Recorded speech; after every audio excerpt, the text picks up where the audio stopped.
Hello, welcome back again mga ka-crypto. Andito na naman tayo magtingin ng updates natin. Pero ang gagawin ko ay magtingin tayo din ng mga ibang crypto para hindi lang doon sa cake natin at doon sa PancakeSwap. Pero tingnan pa rin natin yung PancakeSwap natin mamaya kasi yun nga ang inumpisahan natin na earning natin. Kasi yung PancakeSwap ang nakita natin na mas malaki ang nakikita natin o na-earn natin. Wala pa naman akong nakita na mas maganda at mas malaki ang kikitahin natin. So, yun na lang muna ang i-focus natin. Sabi ko nga, ipapakita ko sa inyo lahat ang mga transactions ko doon para naman maging transparent tayo. At kaya kung sinusundan nyo, at least malalaman ninyo kung ano man ang nangyayari o mangyayari. So, kung magustuhan nyo ang mga content na ito, huwag nyo kalimutan na mag-click yung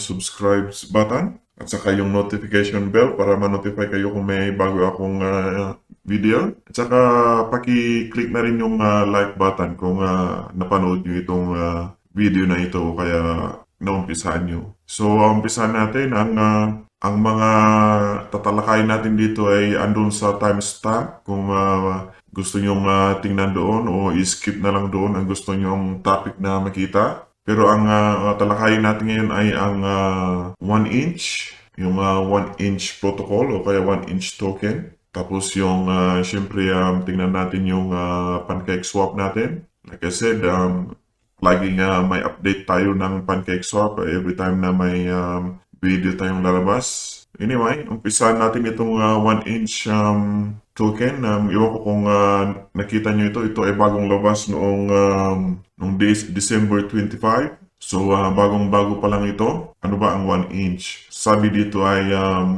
is a decentralized exchange aggregator. So, that means it's collecting all the decentralized exchange.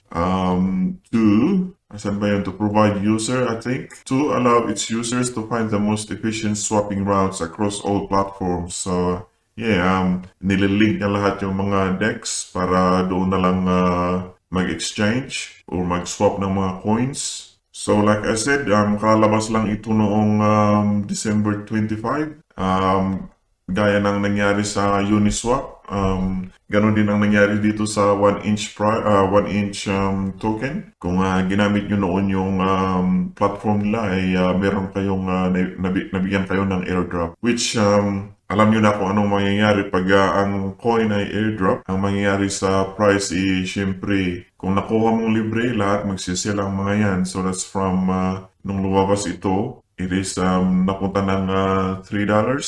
Hanggang sa syempre, libre nga. Syempre, $3 na yan.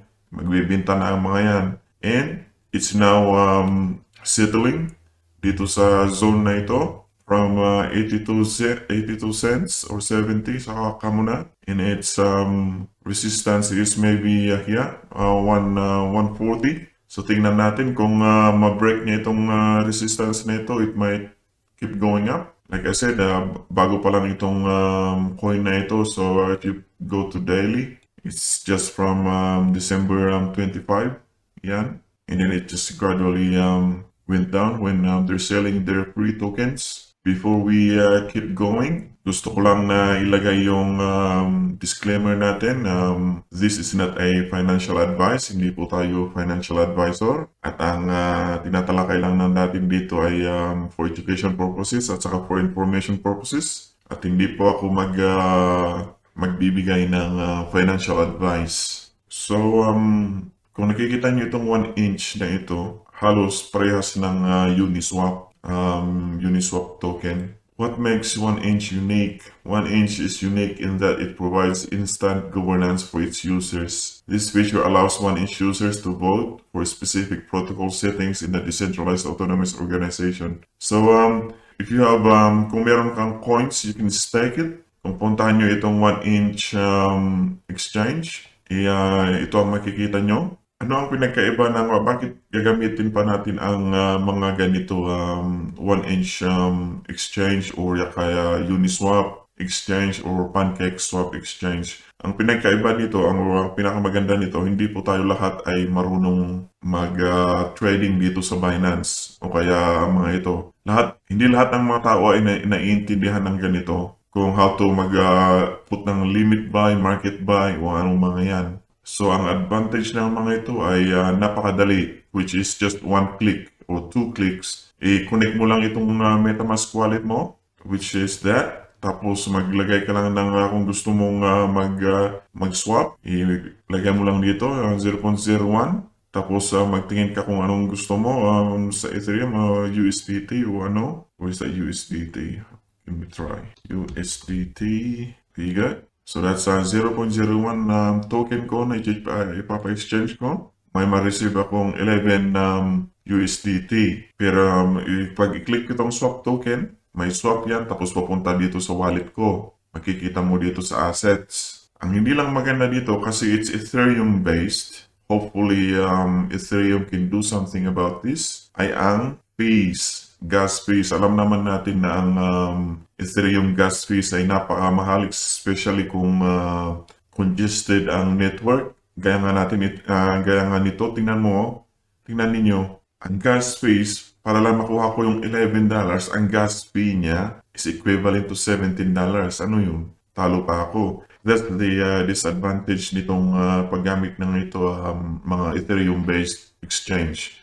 Gaya ng Uniswap, itong 1-inch exchange. Pero, mga tao naman, that $17 is nothing. Kung ang ilalagay naman nila ay mga malalaking pera, mga hundreds or thousands, that $17 is nothing. Para lang hindi pa sila ganito, na marami pa silang pasikot-sikot. Which I understand kasi mas madali nga ito. Napakadali. You just swap it and that's it. Ang maganda pa dito sa 1-inch exchange ay ang farming nila ay maganda ang returns. Pupuntahan natin itong DAO nila. Punta tayo dito sa farming. Ang APY nila, kung mag-provide ka ng liquidity, mag-stake ka ng inch token, 1-inch token at saka USDT, ay meron kang 306% APY. O kaya naman itong earn, o YFI, yun. At saka ito namang 1-inch at saka YFI token, pag i-stake mo yan, meron silang 349% na APY. So malalaki din ang return ng mga yan sa mga liquidity farming yan.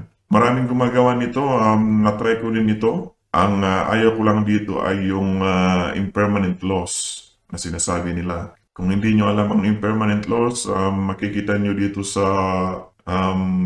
documents ng Uniswap. May kwan dito na why is my liquidity worth less than I put in. So yun na nga kung calculations nila ay andito lahat. So yung inilagay mo doon ay there is a chance na hindi naman eksakto yung may babalik sa inyo pag nag-unstake ka. Which nangyari na sa akin doon sa Pancake Swap when I did I think BNB at saka Cake. But still, ang maganda nga dito na sabi ko ay maganda ang return nila sa staking nila. So, if you're providing a liquidity. At saka isa din, yung governance nila. Pwede mong ma-stake lahat ang token mo dito, yung 1-inch token mo, and you will earn a governance reward, which is recently may tweet sila na ang governance reward nila ngayon ay nasa which is 182 APY, which is not bad. I-stake mo lang yon. It's like holding it for the long term, and the good thing about this is you can unstake it as well anytime you like. Walang lock up. And it's also you are also earning governance reward, and you can also you also have a voting power. I guess ito ay para sa community kung may gusto nilang gawin dito sa protocol, you can have your say, I guess. At saka, yung sa Binance naman, meron silang bagong inilabas na staking reward din sa 1-inch token. So, you can hold it in Binance as well. At makasigurado ka ng APY, makasigurado ka ng reward or return. Ito ay dito sa Binance na kuha nito, sabi nila ay 1 inch token earn up to 63.69% APY. So pag tingnan natin dito sa kuha nila, dito sa Binance document nila o support nila, pwede kang mag-stake ng 1 inch token, which is you can put it in the flexible savings, at ang standard annualized interest rate mo ay 6.5% lang. It's not bad kung yan ang gusto mo. Kung gusto mo namang nasa lock-up staking, syempre pag lock-up hindi mo makuha yan o hindi mo magalaw yan until it reach the period, the duration period. Kung i-lock up mo, kung i-stake mo in a duration of 15 days, meron kang 36.49% APY. It's not bad. O kaya 30 days, meron kang 45.71% APY. O kaya naman 60 days, which is say 2 months, meron kang 63.69% APY, which is not bad for holding your 1 inch token. Say if you hold it for 2 months, you can put it there. At saka ang minimum lock staking nila is 20. So magkano ang yan is $1.30. So mga nasa $25 siguro yan. At ang maximum ay 50,000 1 inch. And syempre ang interest nila is payout on daily basis. Yung mga gumagamit ng staking doon sa Binance, well, here is another one that you can stake na malaki ang reward. So, yan ang mga nagustuhan ko dito sa 1 inch protocol or 1 inch exchange. Besides PancakeSwap, tingnan natin ngayon lahat pataas. Bull market, sabi nga nila. At nakikita ko itong 1 inch medyo huli sa pagtaas niya. So, kung ang pinakamababa niya is 0.75 cents, then and now we are now looking at 130, 133. Kung patuloy ang bull market natin, you think this is going to be doubled? Papunta doon? Iwan natin. Siyempre, it's speculation. Pero alam naman natin ang mangyayari sa bull market. Lahat tataas. Pati mga ibang coins, lahat tataas yan. So, this means there's a possibility, a big chance of doing that. So, yan ang 1 inch exchange at ang 1 inch token nila. Ang isa pang maganda dito sa 1 inch exchange kumpara sa Uniswap, ang 1 inch exchange ay meron silang bagong gas token, which is called a Chi gas token, na pwede mong kung gamitin mo yan, maibaba mo ng 42% ang gas fees mo. Again, we are not going into that. Sabi ko nga, ang paggamit nito to make it very simple sa mga tao. Ang ayaw ko dito inilabas nito, it makes it more complicated.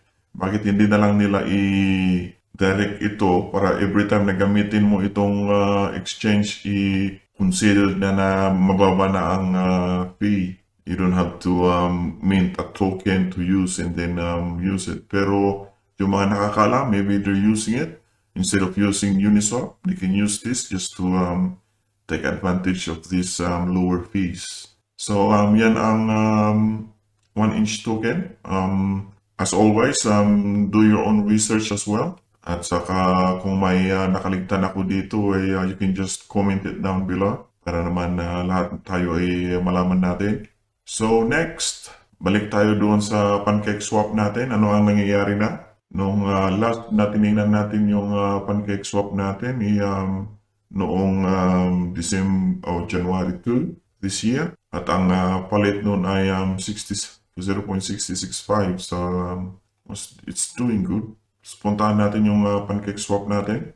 Kung puntahan natin yung pools, meron na tayong collect na 232 cake dito sa pool natin or dito sa pool natin, sa staking natin. So tingnan natin kung magkano ang makukuha natin dyan. So ilagay natin ngayon is the date. Today is the 6th of the 1st, 2021 cake. So magkano kukunin natin is 232.916, 232.923, at 67 ang palit ngayon, 0.67. Meron tayong 7,000 ngayon. In how many days? Same 4 days.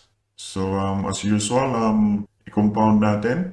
Compound. So 232,962, confirm. Palitan natin yung account natin ng 232,962. At meron tayong total na cake na na-stake na is 8,403. Total cake is 8,403.618. So ang current price natin ngayon ay 67. So yan ang total profit natin ngayon. Kung ibenta natin lahat ngayon ay 175k. So that's it. That's for staking natin.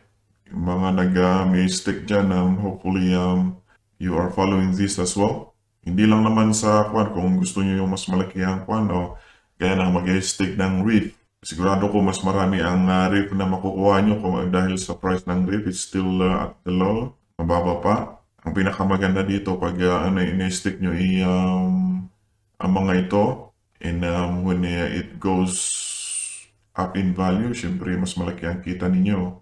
That's it for now mga ka-crypto. I hope you enjoy that. At saka just i-comment nyo na lang down below kung may gusto kayong tingnan natin, ma-search nga natin, at saka tingnan natin kung maganda. At saka mailagay natin naman dito para lahat tayo makinabang. Lalo na kung meron kayong iniingatan na coins dyan na alam nyo maganda rin. Why not share it para lahat tayo may makita natin at maka-invest din. So, like I said, kung hindi pa kayo nakapag-subscribe, just click the subscribe button at saka paki-like na rin yung video. Ako po si Pinoy Crypto. Until next time.